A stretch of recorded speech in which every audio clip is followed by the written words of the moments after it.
feel like Bruce Buffer just told me it's time. History! Oh! UFC history! Pittsburgh Steelers have won the Super Bowl for a sixth time. I think they're ready for a show. Why you late, bro? You have to be professional.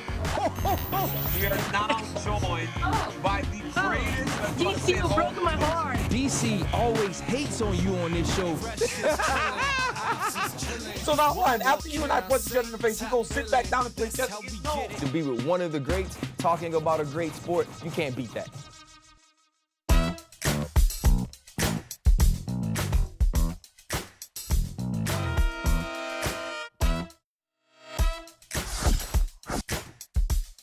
What's up, guys? Welcome to a brand new episode of DC and RC. I'm Daniel Cormier. That is the intense Ryan Clark staring at your screen right now. Guys, coming up on the show, we break down everything. UFC 282. We also tap in and tap out. But RC, how was your weekend, my guy? I mean, I'm just trying to put a smile on your face right now. Nah, man, listen, I'm good, brother. You know, we took an L down there in Georgia, but I kind of expected that. LSU, I mean, I think we came to fight, but it didn't necessarily look like it on the scoreboard. We had a great week. I mean, an exciting week of explosive fights, and that's why we're here, DC. That's why every Tuesday we bring the funk, man. DC and RC, let's get it going. You know what I'm saying? So it was fun. Everything was good. LSU showed fight. The fights in Orlando were crazy. Everything was fine until last night. What the Saints did, it was the most crazy. Bro, that was crazy what happened last night to the Saints. That was some nonsense. But that wasn't the only news that was happening in the world yesterday. Obviously, disappointing news for me, my Saints losing, but also disappointing and a bit surprising was TJ Dillashaw unexpectedly retired last night. So in order to get caught up on all things TJ Dillashaw's retirement, we bring in our combat sports reporter, Marc Raimondi. Marc Raimondi, what's up, man? Thanks for joining us on DC and RC. What's up, fellas? How's it going? What's up, my man? Doing good, my Thanks for friend. joining us. Marc, talk to me about what your initial reaction was to the news of one of the greatest bantamweight fighters of all time suddenly retiring like that. I spoke to TJ a little bit ago after the fight about the shoulder injury, but I had no idea that the retirement was looming. Yeah, it was definitely a surprise, guys. I don't think anyone expected that TJ would actually take the step to retire from the sport. We all knew that he was going to be out for quite a while with that left shoulder injury. It kept popping out right in that fight against Aljamain Sterling at UFC 280. But I spoke to TJ Dillashaw's agent, Tiki Gosen, last night. And what he told me is that the shoulder injury is pretty severe.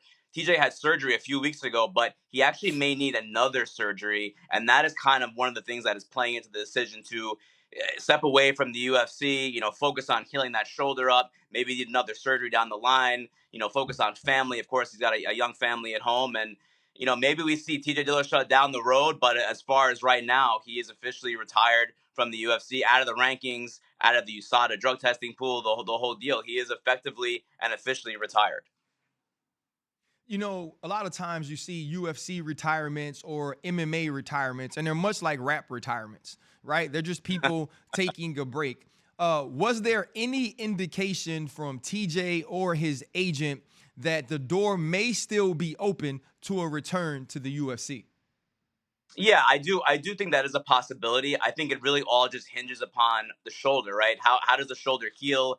Does he need another surgery? And then after that surgery, where is it at after that? So we could be talking about like another year, maybe a year plus down the road. He would be able to get back into the UFC, guys. As we know, it's kind of maybe it's the Conor McGregor rule now, we can call it, where, you're retired, you're out of the USADA pool for a period of time. You come back in for 6 months, and then you can come fight. It could be done. Rule, I like that.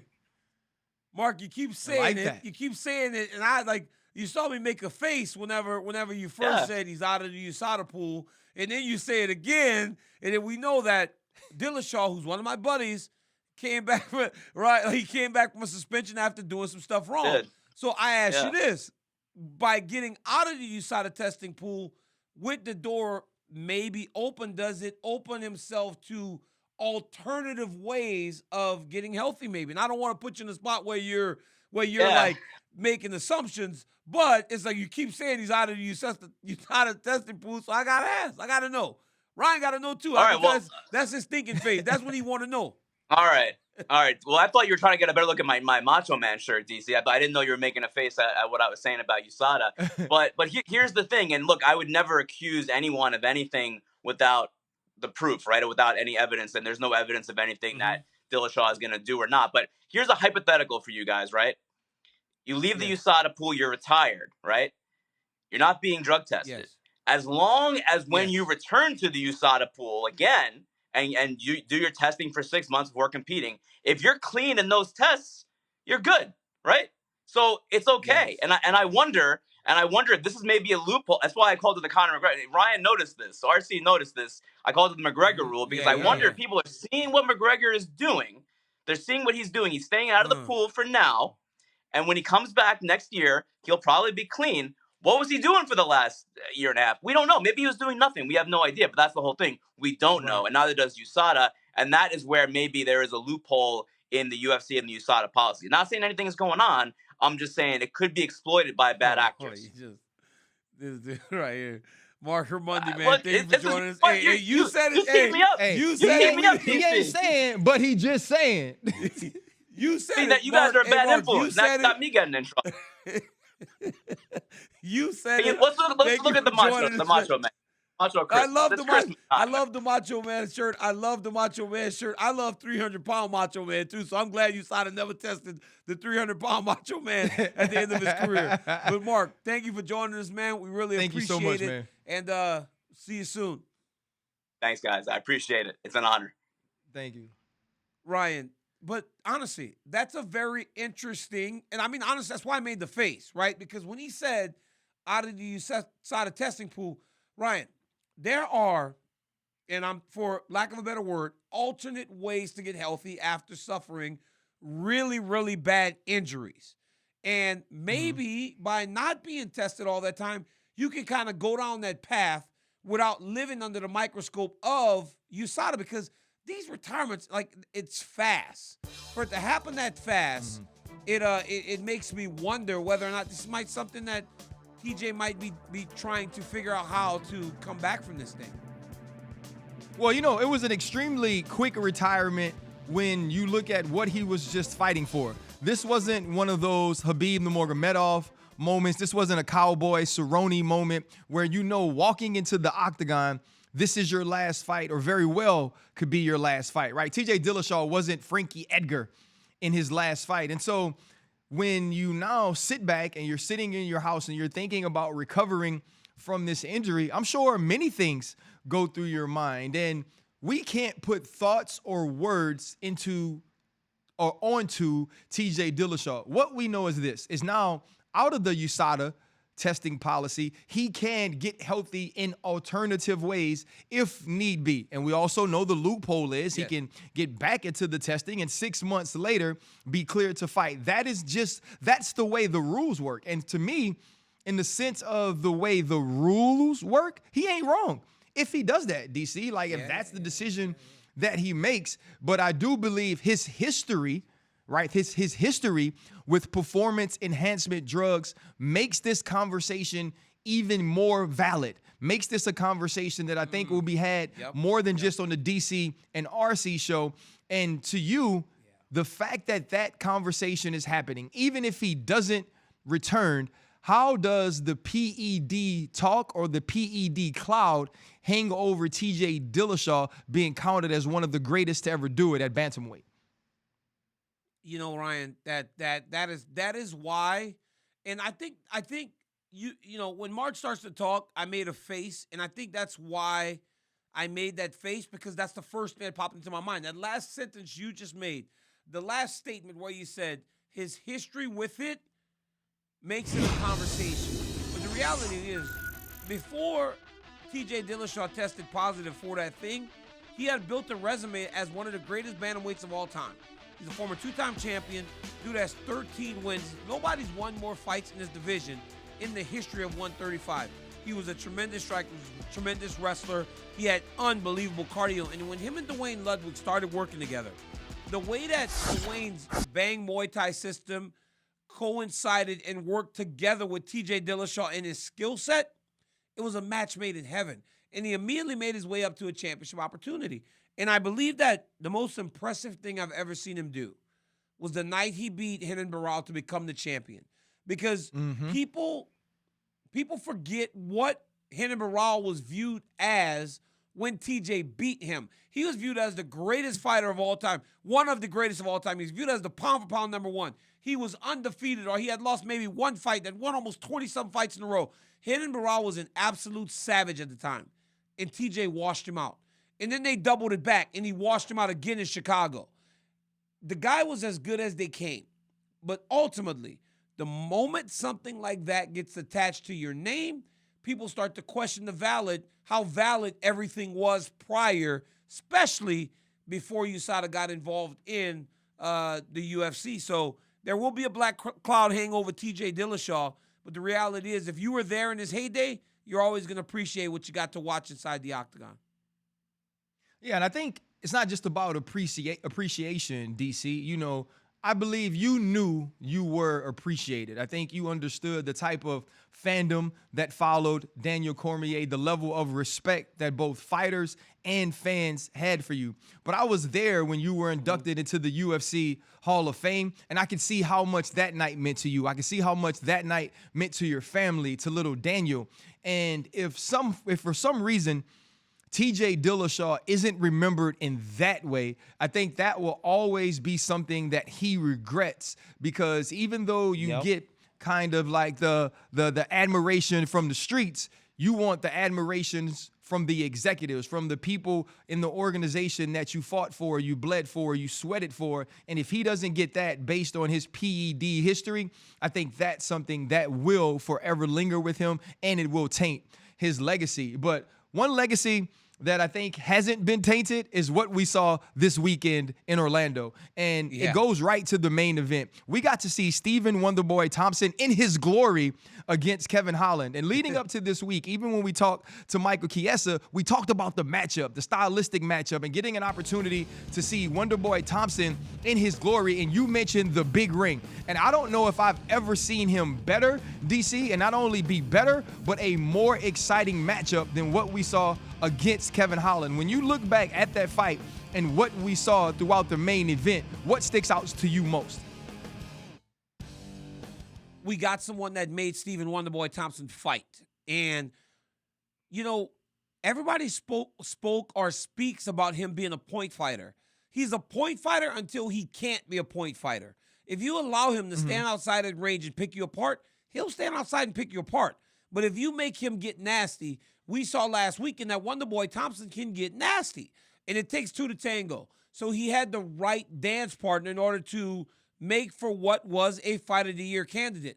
Very late in the year, you don't get many of these Fight of the Year candidates or fights that can stand up to some of the great ones that we've seen all year long. This one absolutely stands in that space, and it is a credit to both guys. But I thought Wonderboy Thompson reestablished himself as a guy that, if given the right matchup, he can compete with anyone. I mean, he got wrestled by Gilbert Burns. He got wrestled by Bilal Muhammad. Both of those guys are two of the best guys in the world. But stylistically, it didn't make for an exciting fight. Kevin Holland did. But, Ryan, I got to ask you this. When you're watching the fight, and you're watching Kevin Holland and Stephen Wonderboy Thompson shake hands after every exchange, laughing, talking, smiling, Kevin getting top position and letting him up, almost fighting with the ego. Like, what does that say to you when Kevin Holland doesn't just stay on top of him and half guard and win a round, lets him up and fights Wonderboy in the area at which he's probably the best in the UFC at?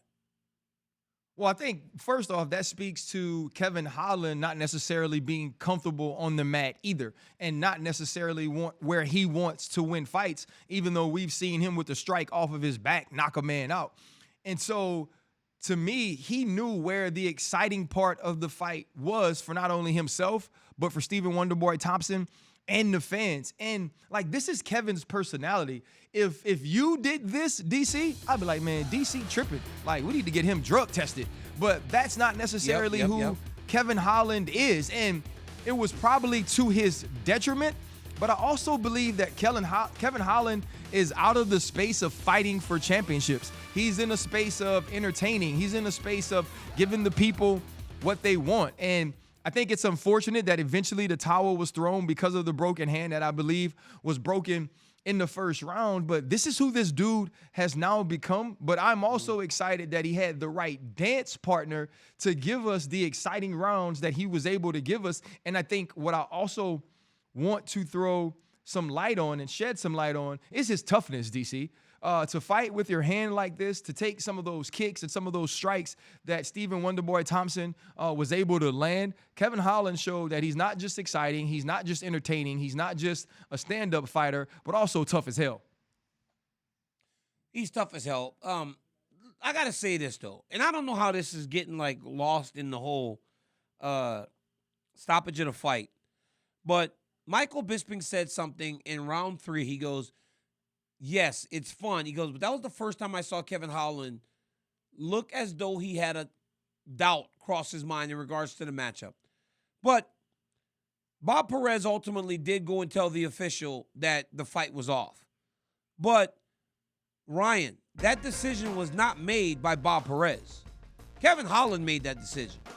Kevin Holland, when he went to the corner after the 4th round, his coaches came in to corner him and coach him and give him instruction.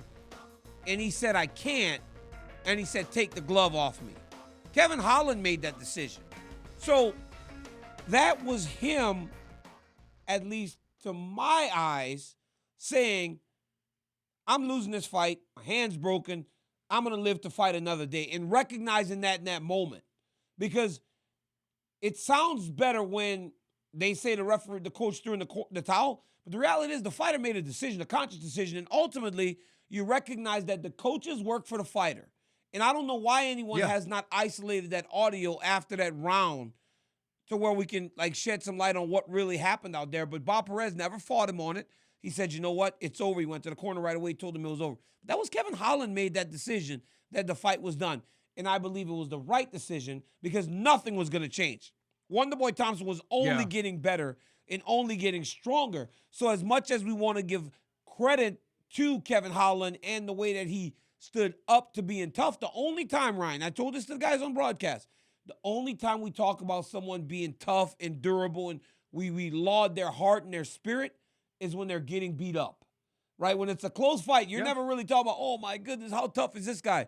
It's when a guy's starting to lose in that way, you laud him for those things. Yeah, I guess I feel differently because I'm outside of the octagon. I'm not necessarily looking at it from your point of view. Like, I've seen fights where dudes were going toe-to-toe, and I thought they both were tough as hell, the guy that won and the guy that lost. And in saying that, Kevin Holland, I think that is part of it, though, DC. If you're beating Stephen Wonderboy Thompson with one hand, you keep fighting. But if you're not, and you're losing, and it's all that you do, that's the other thing with Kevin Holland. It's not like Kevin Holland was all of a sudden going to turn into Khamzat Chimaev, right, and be able to take Wonderboy down and submit him. That wasn't going to happen. He was going to have to stand and fight with the dude that was showing he was actually more skilled on his feet, and you were down a hand. And so I'm not going to take away from Wonderboy Thompson's performance because it was masterful, and it was masterful in only a way that he can with that very unique karate kickboxing style. So as a 40-year-old, DC, that's older, I think, than like Cowboy Cerrone and Nate Diaz and all kind of other guys, what's next for Stephen Thompson? I hope another striker. I mean, honestly, I hope another striker because then I know we'll get fun fights. But he's already fought Bilal. He's already fought Gilbert Burns. Khamzat would take him down over and over. Kobe would just wrestle him. Usman would wrestle him. So I think he's going to ultimately end up having to fight back again behind him. He's not going to get a guy that's out ahead of him. He's going to get someone that's fun. And I think that's Wonderboy says that he still has championship aspirations, but I think that time may have passed him a little bit. Those fights with Tyron Woodley, those classic fights, were his opportunities. And I think now it's time for Wonderboy to focus on more of these types of fights, keep making money, and keep building his star because there's a world after fighting where Stephen Wonderboy Thompson, who is 40 years old but looks like he's about 27, still can make a lot of money doing what we do on television. But Ryan, that wasn't the only guy that's up in age fighting Saturday night. Rafael dos Anjos fought against Brian Barberena and showed once again why he's one of the most skilled guys in the world, because he's up at 170 after fighting at 155 for the last couple fights, and he submits Bam Bam. How impressed were you with RDA? And once again, what's the ceiling for him in this latest run at welterweight? Well, I think the first thing is you're impressed because you're once again reminded of how skilled Rafael Dos Anjos is, right? That he can win in a number of ways. And it wasn't just the submission by rear naked choke. It was kind of, for me, the creative ways he moved into it from being in top control and getting an opportunity to take the back. And so I thought that all of those things from an outsider and a fan were masterful. And it reminded us of his championship days and who he was. And so I think that the ceiling for him is to continue to beat guys that are at Brian Barbereno's level, but not contend for a championship. Certainly not in that weight class, or I think even moving back down to 155. I feel like those days have passed him, which is why I thought it was so intelligent to do what he did after the fight, which is call out Conor McGregor. Now, there was a time that we all would have lined up and paid $100 to watch this on pay-per-view or on ESPN Plus, and the fight never really materialized and we didn't get an opportunity to see it. What do you feel about him making this call out, DC, and how excited would you be if this fight was made, or would you not be excited at all? I like the call out. Everybody shoots their shot, as the kids say. Shoot your shot, man, because if you don't shoot your shot, you don't have an opportunity, right? So by going out there and calling out McGregor, it immediately puts it back on the radar. And then, because of the history, you can run those pictures. You can run those videos of those guys staring off against each other with a championship belt back in the day. I think that him, Michael Chandler, and the way that they fought are getting them closer to fighting Conor McGregor. Because Conor McGregor is a guy that will come back and fight a guy like RDA. Remember, he came back and fought Cowboy. It's not like he has to have the biggest name across the octagon from him. He'll fight pretty much any of those guys, so it could happen. I'd be excited to watch it, and I've wanted to watch it for a really long time. I just don't know. I don't know what to expect from these two right now at this point in their careers, because what is Conor McGregor today? And we know RDA is good, but he's small at 170. And then we saw what happened when he fought Rafael Fiziev at 155, right? So what are these guys today in mixed martial arts? It would have to be a fight that nostalgia makes us press the buy button. Yeah, I think nostalgia would, and be honest, not even nostalgia. Conor McGregor would make us, and not just me, DC, but you too, and all of these fans around the world, not just in our country, not just in Ireland, understand the type of cachet that Conor McGregor demands when he's on the card. Whether it's the main event and it's for a championship belt, or it's the main event because it's Conor, because we know it's going to be a main event. And now a guy that's looking to become a main event in the future is Sergey Pavlovich. And he had a tough bout this week, or at least what we thought would be a tough match, against Tuivasa, who was a rising heavyweight, and then he loses to Cyril Gane. But Cyril Gane's one of the best in the world, and that's something that we can accept. Pavlovich goes out in the first round and not only makes quick work of him, I mean, it was no work at all. Like Floyd Mayweather says, all work is easy work, it seems right now, for Pavlovich. So sitting at 17-1, 5-1 in the UFC, DC, what are Sergey Pavlovich's prospects at heavyweight? I mean, he's dangerous. Watch. I never expected him to do that to Tuivasa. I did not, because I've trained with both of these guys before. And Sergey was always very powerful, but he was very young whenever he was training with us. Now, he seems to have gotten everything in order. I mean, the guy, his approach is what impresses me most, because it's a bit of almost disrespectful the way that he attacks these fighters. Or this guy has won 5 fights in a row by first round knockout. But all his wins, Ryan, in the UFC, they've all lasted less than a round. So he's not only beating guys, he is washing these dudes out and making it look like a non-competition.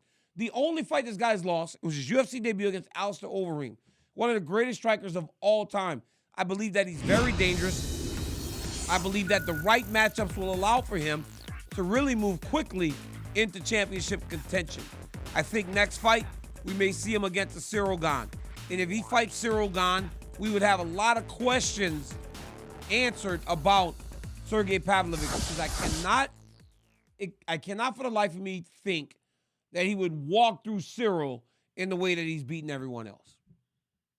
I believe that. And DC, you want to know what's the most impressive thing to him, about him to me, is we've seen guys get knocked out, right? You see Kamaru Usman, we've seen Frankie Edgar, and we know what happens when the lights shut off.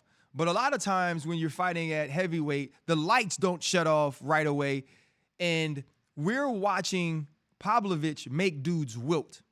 Like you could see there was a moment for Tuivasa where he was like, okay, I'm going to keep fighting. I'm going to keep swinging. And then he got caught with a couple of more along the cage and he said, that's enough. Like we kind of saw the same thing with Derek Lewis. And to me, that sort of power at heavyweight is different.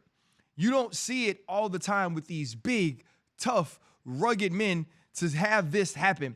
And so I think that's one of the things for me that is very impressive about what he's been able to do at heavyweight, especially doing this 5-win streak. But when we look forward and we're thinking about UFC 282 and what is now the light heavyweight championship since Yuri Prochazka vacated the spot, we're going to see Jan Blachowicz and Magomed Ankalaev face off to be the new light heavyweight champion. We have Paddy Pimblett against Jared Gordon, which has now become the co-main event. And obviously, Darren Till will be back at middleweight. When you think about the main event, DC, and the things that have transpired to get us to this space where one of these men will be walking out with the light heavyweight strap, how do you see this fight going? And truly, what is going to be the determining factor that says whether Jan Blachowicz can or cannot become the champion again? I'm excited about this one. You know, these guys are two of the best light heavyweights in the world. When you talk about Magomed Ankalaev, Ryan, so many people think that it was only a matter of time before he became the champ. I think that the time is a little bit sooner than what most may have expected, but he's on the verge of doing something really special. Here's the deal, though. Jan Blachowicz ain't going to go away easy. This guy has unreal power. But how does he implement that style against this guy that seems to have all the skills to become the best in the world? Because he's not a lumbering guy. He's fast, he's athletic, he's gifted. He has tremendous striking, but he also has great wrestling that he can rely on.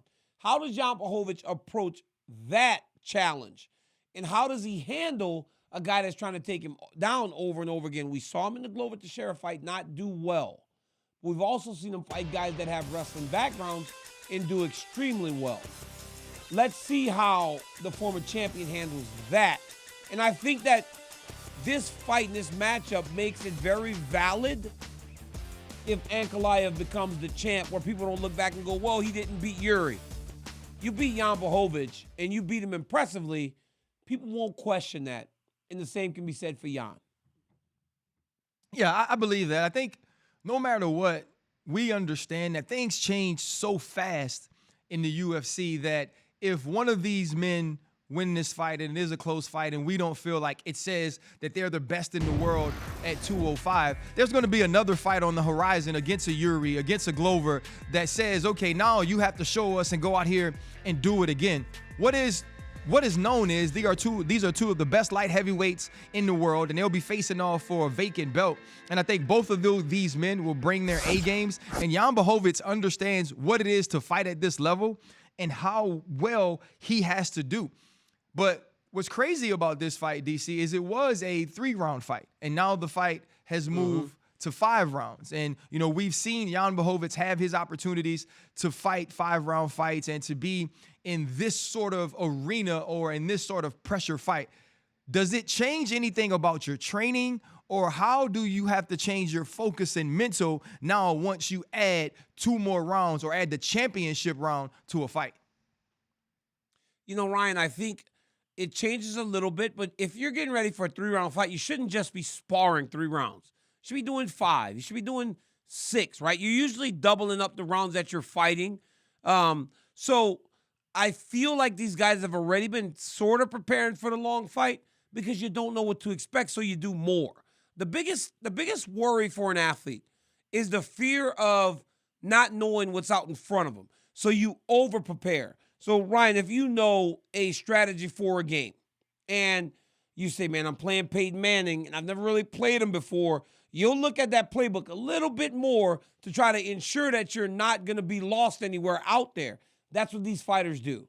They train more. They do more. They may run a little more. So it changes the training camp to a degree, but not much, especially with the short amount of time that's left for these guys to make that change. It was only a couple weeks ago when we found out that Yuri was vacating. So you couldn't do much different. You got to make sure that in the lead up, you're doing as much as you think you have to do in order to win the fight to begin with.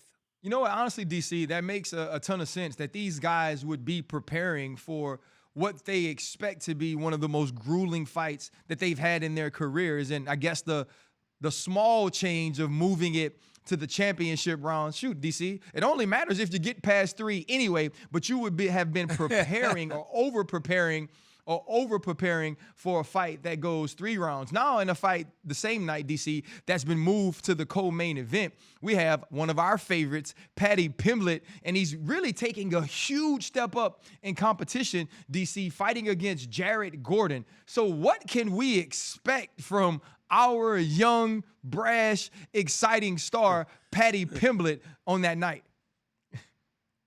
I think Pimblett sees the next level of mixed martial arts in regards to toughness, durability, and that will and spirit to win, right? What he's done so far is he has been tremendous, and he has beaten everybody put in front of him. But he has been able to talk to these guys and almost beat these guys before they step in the octagon. We saw Conor do that very effectively early in his career. Mess with the guys so much that they didn't necessarily carry that confidence into the octagon that they would need in order to beat him. I believe that Jared Gordon believes he's going to win this fight. But the reality is this. Paddy Pimblett is exciting. Paddy Pimblett has a ton of ability. And Paddy Pimblett is one of those guys that comes around, and the entire time he's around, you're paying attention. Because you're waiting for one thing. You're waiting for the ultimate breakout, or you're waiting for the fall. And right now, he has not fallen. He's 3-0 in the UFC, and he has told you everything he's going to do, and he's done it. But I believe in Jared Gordon, he will see a lot of things different than he has seen to this point inside the octagon.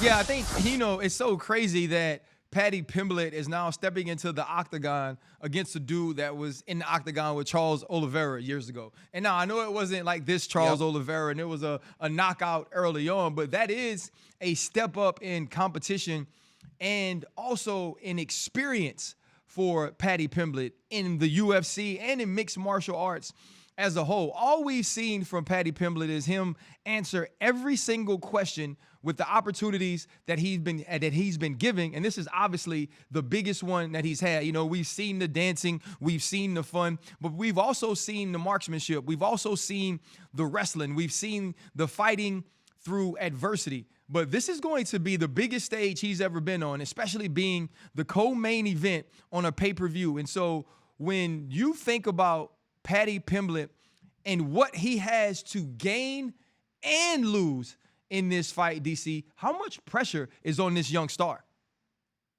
Oh, there's pressure. There's a lot of pressure. But you got to kind of think, right? He's been groomed for pressure. They took him to England early in his career and sold out a fight card based a lot on what he was going to do, Molly McCann was going to do, Tom Aspinall was going to do. Those kids have handled pressure because they've been strategically put in situations to try to overcome those things. But it's much different to fighting in Las Vegas, last pay-per-view of the year, against a guy that wants to take your head off. Jared Gordon is a tough son of a gun. He's a well-rounded mixed martial artist. He has tremendous stand-up, and he fights with a lot of forward pressure. The key is going to be, can he defend the takedowns? Can he stay upright and not end up grappling over the course of extended periods of time against Paddy Pimblett? But, Ryan, there is pressure, and he's going to feel the pressure, but he'll feel that pressure on Friday and Saturday when he goes to the ceremonial weigh-ins. It'll be big as anything he's ever been in. And he walks into that T-Mobile Arena on fight night, and he's in the co-main event where the whole night, the evening has been built to get to that moment. So the energy's off the charts, and he's got to go in there against a guy that wants to take his head off. There'll be pressure, and the experience is on the side of Gordon, so we'll see how Paddy Pimblett handles it.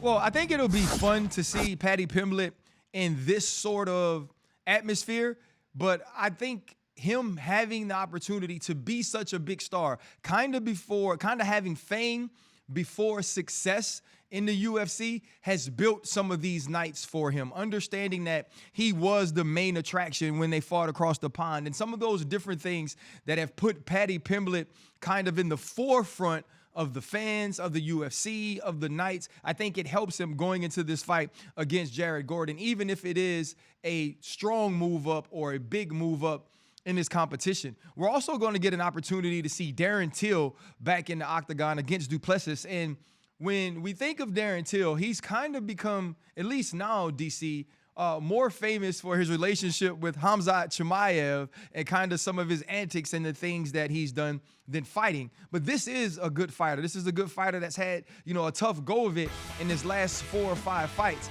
So when you think of Darren Till getting an opportunity to grace the octagon again and kind of set his path back straight and continue his journey, what do you need to see from him to say that Darren Till can still be a factor in the middleweight class? Consistency. Because it's not like Darren Till has not fought really high-level competition well, right? Darren Till was at one point fighting for the welterweight championship of the world, went up to 185, fought Robert Whittaker in a very competitive fight. We know how good Robert Whittaker is, but we need to see consistency. We need him to get back going in the right direction in regards to winning not once, but multiple times back-to-back. This guy has good stand-up. Dude, his stand-up's so good that Israel Adesanya, for a long time as the champion, goes, I would love to fight my Darren Till to test my skill set against his because I respect him so much.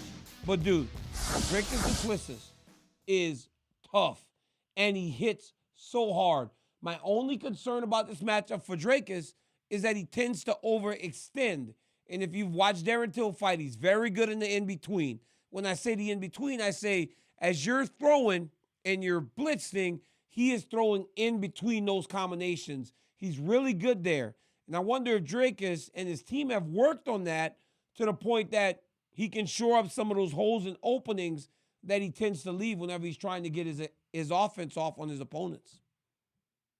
I think you made a good point when you spoke about the way Israel Adesanya saw Darren Till as a striker, and it leads to you mentioning Darren Till throwing punches in between some of the strikes of Dricus, in the sense that it shows that Israel Adesanya is peeping or noticing the counter striking. He's peeping or noticing the ability to move in and out. And I think that's what Darren Till has to do throughout this entire fight, to play more to his strength, to not have to take on those heavy strikes, to not make this a bout of who punches the hardest, but who fights the smartest and understands distance, understand moving in and out between where you can be most effective. And I think Darren Till will understand that. After having a time where he's been away from the octagon, DC, how difficult what does Darren Till need to do to put himself back into the forefront of the UFC?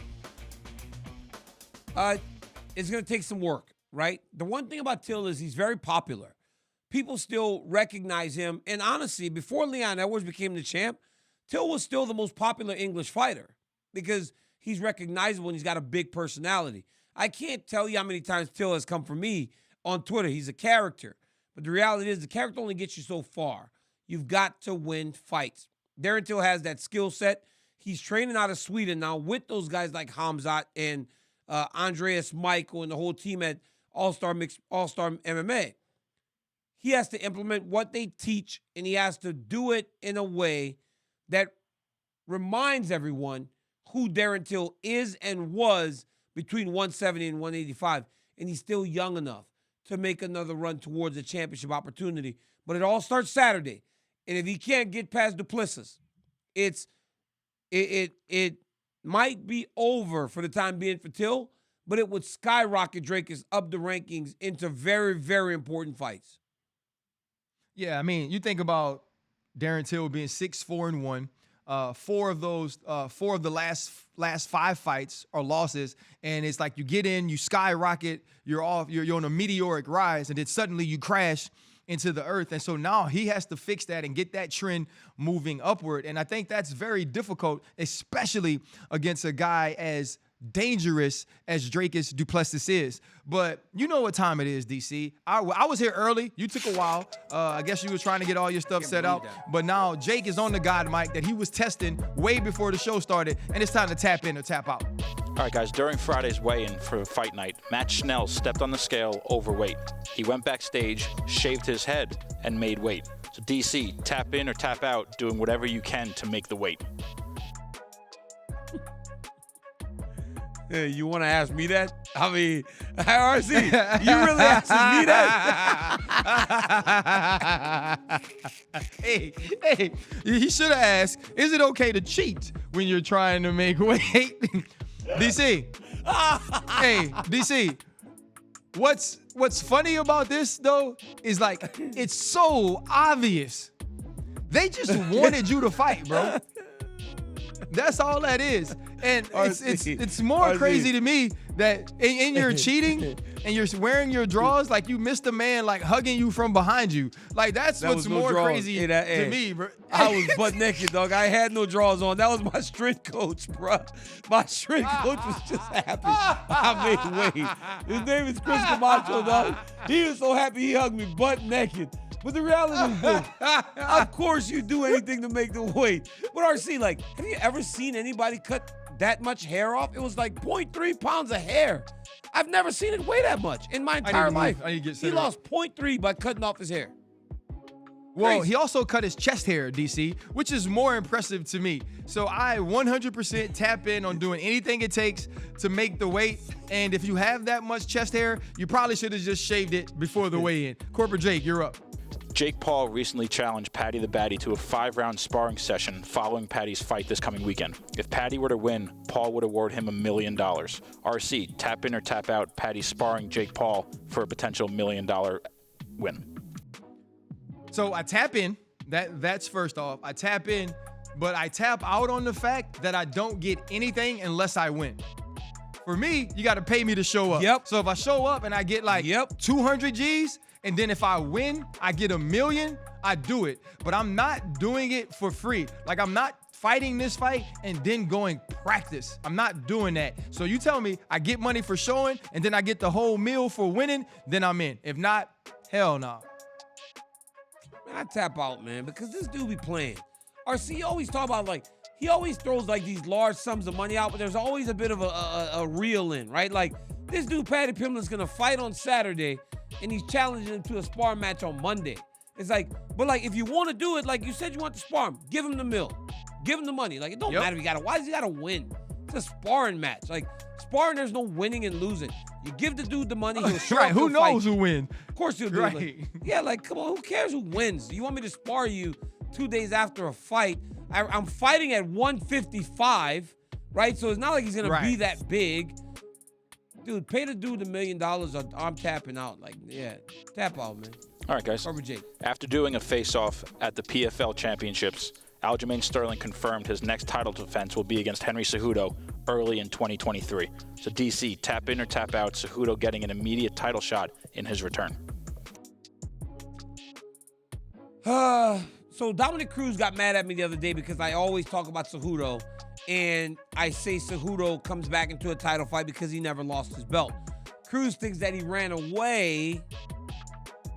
That's why he stopped fighting. It wasn't, he doesn't believe that Henry left to try to get more money. I disagree. I thought Henry overplayed his hand, and that's why he's back. Because he overvalued himself, right? And he thought that by saying he's retiring right after knocking Dom out, he thought the UFC would back up the brakes truck. They didn't. Now he finds himself coming back. He was a 2-division champion at the time.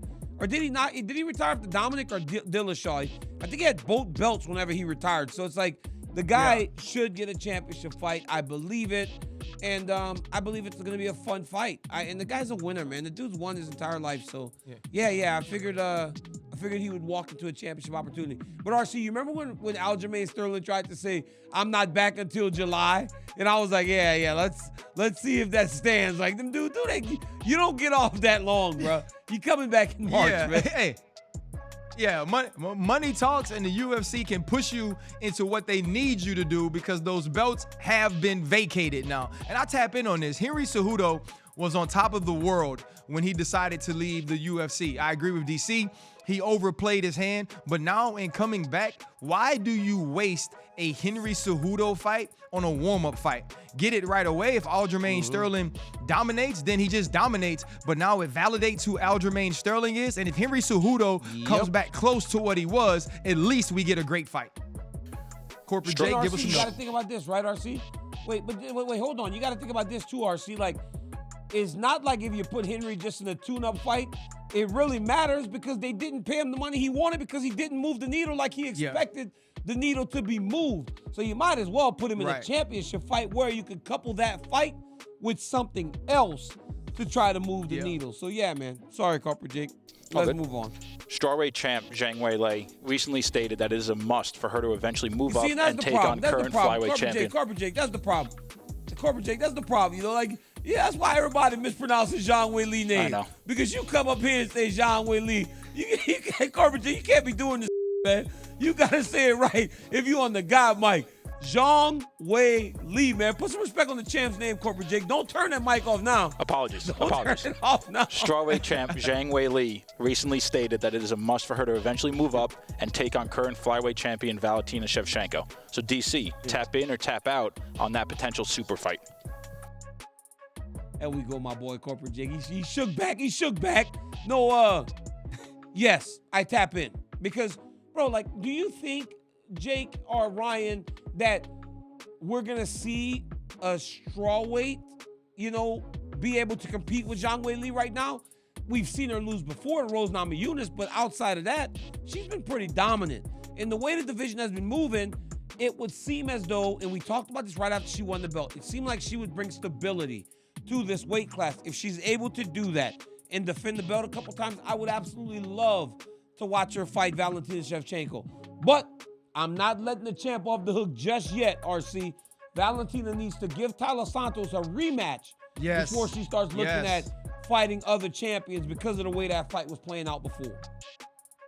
Nope, I 100% agree with you, DC, that Valentina Shevchenko does need to give Santos that rematch, but I am totally in on seeing Zhang Weili move up and take this fight. I think she needs to show again her dominance over being the reigning champ, right? Not necessarily just, winning the belt again. Show her dominance as being the reigning champ so we build up into that fight. So when we see Shevchenko and Zhang Weili fight in that matchup in what will be a super duper fight, they're both on top of the world at that moment. Give us another one, Corporate Jake. Last one. Over the weekend, Nate Diaz got a key to the city of Stockton, California. RC, tap in or tap out. There is no athlete more deserving of a key to his respective city than Nate Diaz. I tap in because I know nothing about Stockton other than the Diaz brothers. I mean, zero. There is zero reason that I've ever thought about Stockton. The only reason I've ever even seen it before was because if you look up Sons of Anarchy, the made-up place that Sons of Anarchy is supposed to be is apparently between Stockton and some other city. And so that's the only reason I even know it, which the Diaz brother fits perfectly into. They would have been a Son of Anarchy. And so for me, I totally rock with this. Nobody represents a place or is more synonymous with a place than Nate Diaz is of Stockton, California. I agree, Ryan. I tap in. Nate Diaz deserves a key to the city of Stockton. Because the reality is Stockton ain't beautiful. I mean, Stockton is not a beautiful place. You know what I'm saying? Like, Stockton is like that bad side of Baton Rouge, Ryan, where, like, nobody really goes to. Where young boy from? Yeah, where young boy from. Everybody, like, Stockton is a place where people we don't relate good to it. Nate Diaz brought good to Stockton with what him and his brother did. So I tap into Nate getting the key to the city, but I would also like to see Nick get his credit at some point by receiving the key to the city of Stockton, because it all starts with the Diaz brothers. Ryan, before we go, guys, we want to give a shout out to our good friend Dustin Poirier. Dustin Poirier got a staph infection last week, and he has been in the hospital for the last couple days. You know, I called DP yesterday. He was good enough to call me back, told me he's in a lot of pain. He said he's taking antibiotics, and they're running tests to see what's going on because the antibiotics are not working as effectively as they have in the past. When you're in mixed martial arts and you're in wrestling and grappling, you deal with these skin diseases at times. Generally, you pop some antibiotics. In a couple days, you're better. Dustin, good luck, my friend. We are going to be praying for you, and know that the whole world is in your corner as you fight this thing off. Yeah, like this, I don't think people, in football, this happens often as well. This is extremely serious. And I know people might laugh because it's a foot or say that it's not that bad. There are people that lose limbs and lose lives because of these infections. So to Dustin Poirier, and especially his family as well, because DC, you know as well as I do, when we as athletes go through these things, our wives, our children, they have to deal with them as well. So and to Dustin Poirier and his families, man, our thoughts and our prayers are with you. Heal up, champ, man. We want everything to go well as you continue to recover. But DC, this was fun, bro. I enjoyed hanging out with you. I mean, it took us a little time to get with Marc, but we got with Marc. Your Saints lost. They're not my Saints, even though that I'm from there. But my Tigers did lose. Just a bad week for Louisiana as a whole, bro. But what I do know is this. The show was great. The show was fun. And we will see them wherever they get their podcast every week, and ESPN2. DC, I heard little Daniel, though, he going to play a little 7-on-7. He got the moves. He got the hands. It's time, right? We got to work on those. Hey, we're a bit of a thumper. Like, he's a bit of a thumper. So this 7-on-7 is going to push him to do things a little bit differently. But I believe it'll help with the athleticism. RC, great show again, my friend. Should like the Saints, but it is what it is, boys. Hey, everywhere you get your podcast, YouTube, ESPN2, midnight Eastern. Catch DC and RC. Until next week, guys. Peace.